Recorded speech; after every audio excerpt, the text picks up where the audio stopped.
మధ్యలో ఈ పక్కన కూర్చోబెట్టి మీద పద్యం చెప్పాలి అంటే నేను రా అనగానే మా నిషేధం అంటాడు. రామ అనడానికి వీళ్ళ మరి రాముడు మీద వస్తాడు అంతే.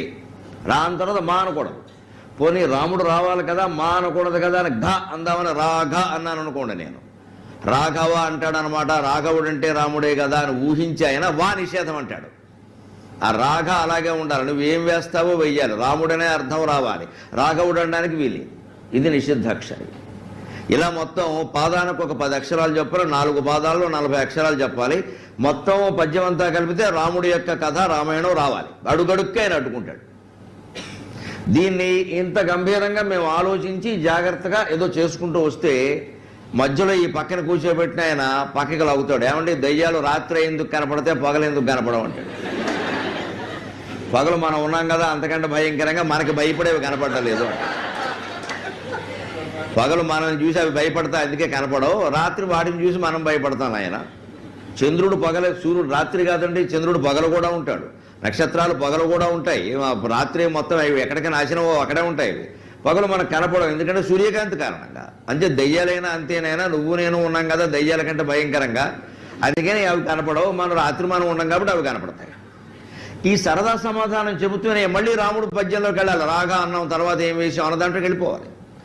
అందులో ఓ ప్రశ్న అడిగారు సరదాగా, ఏమంటే ఆడవాళ్ళకి పెళ్ళైతే మంగళసూత్రం ఉంటుంది, ఇదివరకు ఉండేది లేండి, ఇప్పుడు ఉండలేదు, అది కూడా ఫ్యాషన్ కింద.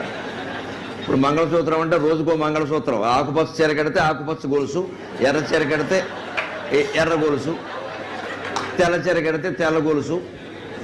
ఎప్పుడైనా శ్రావణ మాసం వచ్చినప్పుడు మంగళవారం శుక్రవారం సెంటిమెంట్ కాబట్టి మంగళసూత్రం వేసుకుంటారు, బాగుండదని జోము లేదు. అంతవరకు ఆ మంగళసూత్రాన్ని ఎక్కడెక్కడో పెడతారు. ఒక ఆవిడ చాలా తెలివిగా ఫ్రిడ్జ్లో పెట్టింది మంగళసూత్రం. ఎందుకంటే మా ఆయన 10 కాలాల పాటు చల్లగా ఉండాలండి, అందుకని.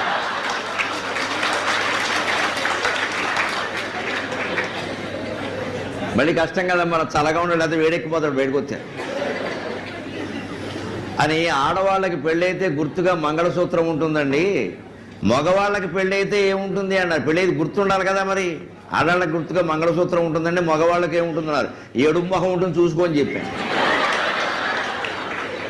సభలో కూర్చుని ఎన్ని జోకులు వేసినా నవ్వకుండా ఏడుపు మొహం పెట్టుకున్నాడంటే వాడికి పెళ్ళై 10 ఏళ్ళు అయిందని అర్థం. ఇక నవ్వడు ఆ ముహూర్తం అందుకే పెట్టారు. అందుకే పెళ్లి కాకముందు ప్రేమలో పడేటువంటి మగపిల్లలు ముఖ్యంగా దృష్టిలో పెట్టుకోవలసింది, సగము దేహమునిచ్చి సాష్టాంగపడగాని భార్య ఏనియో ప్రేమ పంచమోదు. పెళ్లి కాకముందు సరదాగా తిరిగినట్టుగా ఉండదండి సంసార జీవితం, దాంపత్యం. వాళ్ళ ఆశలు వాళ్ళకుంటాయి, వీళ్ళ ఆశలు వీళ్ళకుంటాయి. ఎవరిని అనడానికి వీల్లేదు. ఎవరు తక్కువ కాదు, ఎవరు ఎక్కువ కాదు, ఎవరు ప్రత్యేకించి మోసం చేసేవాళ్ళు కాదు, మోసంలో పడేవాళ్ళు కాదు. అవకాశం వస్తే ఎవరైనా చేస్తారు, అమాయకులైతే ఎవరైనా పడిపోతారు. సగం దేహం ఇచ్చి సాష్టాంగ పడినా సరే తర్వాత కాపురం సక్రమంగా ఉంటుందని చెప్పలేమమ్మా. 50 ఏళ్ళు వచ్చినా గొడవలు వస్తూనే ఉంటాయి. అలాగే ఆడపిల్లలు కూడా చాలా జాగ్రత్తగా ఉండాల్సిన విషయం. అడుగడుగున పడి మడుగులు తినగాని పతిదేవుడు ప్రణాసాష్టాంగ భావమిడడు. అడుగడుగున పడి మడుగులు తినగాని పతిదేవుడు కటాక్ష భావమిడడు. ఈ భర్త అనేటువంటి వాడు పెద్ద మనిషికి అడుగులకి మడుగులొత్తే సేవలు చేసేవారు. నిన్న మొన్నటి వరకు అలాగే చేసేవారు, ఇప్పుడు అలాగే చేస్తున్నారు. భర్త భర్త భర్త అని మొగుడు పిల్లల కోసమే కదండి చదువులు మానేసి, ఉద్యోగాలు మానేసి, అన్నీ మానేసి సంసారాలకు అంకితం అయిపోయి ఉన్న తల్లులు ఎంతోమంది ఇక్కడ పిల్లలందరికీ ఉన్నారు. వాళ్ళ కష్టం ఫలితంగానే మీరు ఇక్కడ చదువుకుంటూ ఉన్నారు. నిజం చెప్పాలంటే ఈ దేశంలో ఎంతోమంది స్త్రీలు ప్రాచీన కాలంలో చదువు మానేయడం వల్లనే ఈ దేశంలో మగాడికి ఆడాళ్ళకి భేదం లేకుండా అందరికీ చదువు వచ్చింది. వాళ్ళు మానేసి మనకు వచ్చేలా చేశారు, వాళ్ళు త్యాగం చేశారు మన కోసం. మా అమ్మగారు 3వ తరగతి చదివి మానేసింది. ఆ వయస్సులో ఆవిడకి 3వ తరగతితో మానేసింది. 9 ఏళ్ల వయస్సులో పెళ్ళయింది మా అమ్మగారికి. మా నాన్నగారికి అప్పుడు 11 ఏళ్ళు. అప్పుడు అలాగే జరిగేవి పెళ్ళిళ్ళు. 3వ తరగతి చదివి మానేసింది ఆవిడ. కానీ 9 మందిని కంది ఆవిడ సంతానం. 9 మందిలో నేను 9వ వాడిని, లాస్ట్ అండ్ ఫైనల్.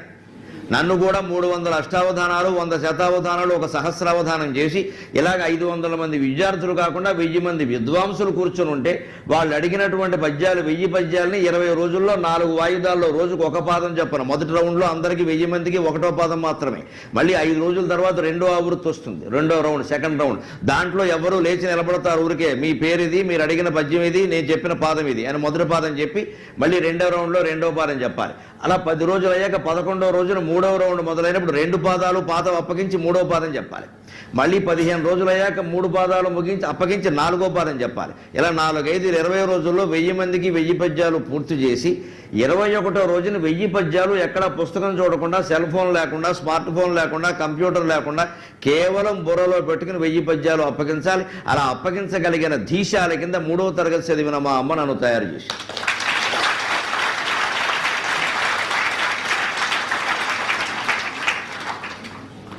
అంతంత సేవలు చేసినటువంటి స్త్రీలకి ఇచ్చిన బహుమతి ఏమిటండి? అడుగడుగొనపడి మడుగులు తినగాని పతిదేవుడు కటాక్ష భావమిడడు. ఇవాళ స్త్రీలకి, పురుషులకి అందరికీ చదువులు, ఉద్యోగాలు, హక్కులు, స్వేచ్ఛలు అన్నీ సమానంగా ఉన్నాయి కాబట్టి మనకు అనేక విషయాలు తెలవడం లేదు. కానీ పూర్వం మా కళ్ళతో మేము చూసామమ్మా, తన్నిన వాళ్ళు ఉన్నారు, కొట్టిన వాళ్ళు ఉన్నారు, జుట్టెట్టు గిడిచేసిన వాళ్ళు ఉన్నారు. ఆ తల్లులు ఆ కష్టాలన్నీ పడ్డారు, చాలా భయంకరంగా పడ్డారు. ఏమిటంటే ఏ జన్మలోనో చేసుకున్న పాపం అమ్మ అని సరిపెట్టుకున్నారు, అంతేగాని ఆత్మహత్యలు చేసుకోవాలి. ఆశ్చర్యకరమైన విషయం ఇది. ఇవాళ చిన్న మాట తల్లి అన్నా, తండ్రి అన్నా, భర్త అన్నా, భార్య అన్నా, ఎవరన్నా సరే వెంటనే సీలింగి ఫేనాయ విద్మగే చున్నీ కంఠాయ ధీమకి అంతే. ఇంకా అదిగో నన్ను అంటావా, సాయంత్రానికి నీ పేరు పేపర్లో రావాల్సిందే, మన ప్రాణమే పోయింది. సీలింగి ఫేనాయ విద్మగే చున్నీ కంఠాయ